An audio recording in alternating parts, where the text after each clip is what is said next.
Graça e paz da paz do nosso Senhor Jesus Cristo.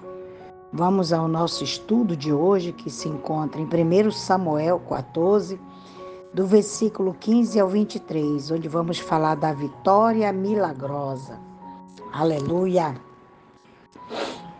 E houve tremor no acampamento, no campo, e entre todo o povo da guarnição, e os saqueadores também tremeram, e se alvoroçou a terra. Houve, pois, grande consternação. A grande paixão da fé sempre é para que Deus manifeste a si mesmo. Um terror sobrenatural veio sobre os filisteus, porque foi manifesto que Deus e não Jonatas era o autor destas manifestações. E os sentinelas de Saul viram desde Gibeã de Benjamim, e eis que a multidão estava turvada, indo de uma parte a outra e sendo desfeita. As palavras estavam turvadas. Não corresponde exatamente ao significado. Os filisteus não estavam desertando, estavam cambaleando, movendo-se de um lado a outro, mas agora sem propósito, confusos. Estas palavras também levam à ideia do terror, né? De terror. Aleluia. Então Saul disse ao povo que tinham conseguido: ora, contai e olhai quem dos nossos tem saído. E contaram, e viram que faltavam Jonatas e seu pajem de armas. Nesse mesmo momento que Deus concede uma tremenda vitória a Israel sobre os filisteus, que foram derrotados à carne na pessoa de Saul, esta está tentando compreender o que está acontecendo à carne. Se refere à habilidade débil do homem, a qual Deus nunca pode abençoar. Está lá em Romanos 8:8. E Saul então disse a Aias: traze a arca de Deus aqui. Porque a arca de Deus estava naquele dia com os filhos de Israel. Aleluia. Em Jonatas, vemos a calma e a confiança do novo homem.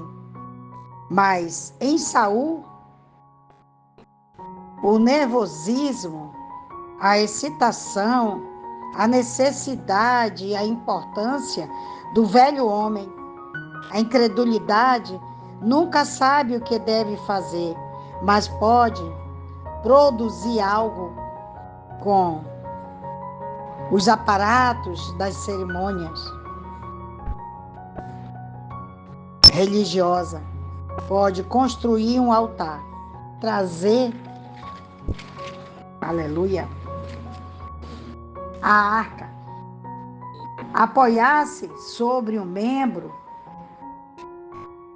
sacerdotal de uma casa condenada, mas nunca sabe o que deve fazer. É tudo excitação, atividade, emoção, mas não é fé. E aconteceu o quê? Estando ainda falando Saul com o sacerdote, o alvoroço que havia no acampamento dos filisteus se multiplicava e ia crescendo em grande maneira. Então disse Saul ao sacerdote: retira a tua mão. Saul, impaciente pela demora, não pode esperar que a vontade de Deus se revele a ele. E ajuntando Saul todo o povo que com ele estava, foram até o lugar de batalha e eis que a espada de cada um se voltava contra o seu companheiro. Os filisteus estavam matando um ao outro e a mortandade era grande. E os hebreus que estavam com os filisteus, desde algum tempo antes, o que tinham vindo com eles dos arredores ao acampamento, também estes se ajuntaram aos israelitas que estavam com Saul e com Jonatas. Neste grande avivamento, pode-se dizer que os filhos de Deus, que tinham perdido o seu caminho completamente, indo para o mundo, agora voltam para o Senhor como resultado da fé de Jonatas. Deste modo, todos os israelitas que se esconderam no monte de Efraim, ouvindo que os filisteus fugiam, também os perseguiram naquela batalha. Um mover de Deus evidenciado pela fé resulta na vitória, trazendo para fora até os covardes e os tímidos. Mas isto é algo que somente a fé se propõe a fazer. Assim, Israel recebeu o livramento do Senhor naquele dia, e a batalha chegou até Bet-Aven. Se o Senhor conseguir que alguém creia nele, ele poderá fazer grandes coisas. Seguramente Deus, que é todo-poderoso, não necessita de ajuda de ninguém. Entretanto, ele, com propósito, permitiu aos crentes terem uma participação em sua grande obra. E esta grande participação só pode acontecer pela fé, está lá em Romanos 10, do versículo 17. Aleluia! Glorificado seja o teu santo nome, Senhor dos exércitos. Aleluia! Graças te damos, Senhor, porque o Senhor é bom. A sua bondade é infinita. Aleluia, Jesus. Glorificado seja teu santo nome. Então, eu quero falar um pouquinho mais aqui, né? Aleluia. Houve um tremor quando a notícia do ataque foi levado pelos sobreviventes. Um pânico de Deus, tremor grandiosíssimo, veio sobre ele, indicando que os filisteus podem ter ficado com medo de terem entrado muito para o interior e incorrido na ira de Deus dos israelitas, tal como no passado, quando capturaram a arca. Aqui no versículo 17 do capítulo 14 de 1 Samuel, fazer um levantamento dos que estavam presentes mediante a contagem dos soldados, daria a Saul condições de saber se os soldados israelitas teriam provocado e retirada dos filisteus. Saul aparentemente tensionou perguntar ao Senhor acerca do que estava acontecendo no acampamento dos filisteus. Ao conversar com os sacerdotes que conduziu a arca de Deus. Aleluia! Louvado seja o nome do Senhor. Aqui no capítulo 14, do versículo 19 de 1 Samuel, fala assim: retira a tua mão. Saul decidiu que podia perder a oportunidade de expulsar os filisteus se ele se demorasse, e disse ao sacerdote que interrompesse a consulta ao Senhor.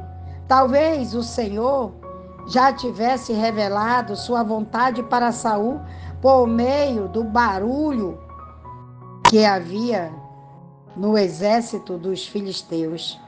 Outra possibilidade é que o texto estaria revelando mais um exemplo da recusa de Saul em seguir a orientação do Senhor. A invasão dos filisteus em Israel tinha feito com que muitos israelitas passassem para o lado dos filisteus, mas agora os desertores voltaram para o lado de Israel. Ao perceber o pânico dos filisteus, essa atitude deles fez com que os filisteus agora se encontrassem no campo da batalha com os israelitas, cuja obediência era incerta para eles. Eles não cometeriam esse erro de juntar forças com algum israelita novamente. Aleluia! Glória a Deus. Então, o Monte Efraim ficava imediatamente ao norte do Planalto Central de Benjamim, onde a batalha estava ocorrendo. Após dar muitos detalhes, sobre a participação humana na batalha, aleluia, o texto dá a Deus e não a Saul o crédito pela incrível vitória. Na batalha atravessou até Bet-Aven, que é Betel, enquanto tentavam voltar para o oeste do Planalto, do Vale de Aijalon, que levava às suas cidades costeiras. Muitos têm questionado a sabedoria de Saul. Impôs aos soldados um juramento para alguém ir à batalha. Não é necessário obter-se de comida. Talvez Saul pensasse que esse tipo de voto asseguraria o favor do Senhor. No entanto, com a consequência, os homens de Israel ficaram angustiados, pois nada tinham comido para se sustentarem, enquanto gastavam muita energia. Aleluia, Deus da glória. Então essa é a mensagem, Como sempre, Saul aqui estava fazendo tudo errado. Deus queria de um jeito, ele fazia de outro, Então a vida do crente também é assim. Deus quer que nós devemos tomar uma posição, mas nós não tomamos essa posição, porque queremos do nosso jeito, não é do nosso jeito, amém? Que Deus abençoe a tua vida. Se você gostou, assine o canal, Esse canal é da bênção. Deus abençoe tua casa, tua vida, teu ministério, tudo que tocar as tuas mãos. Em nome de Jesus, amém? Até a próxima.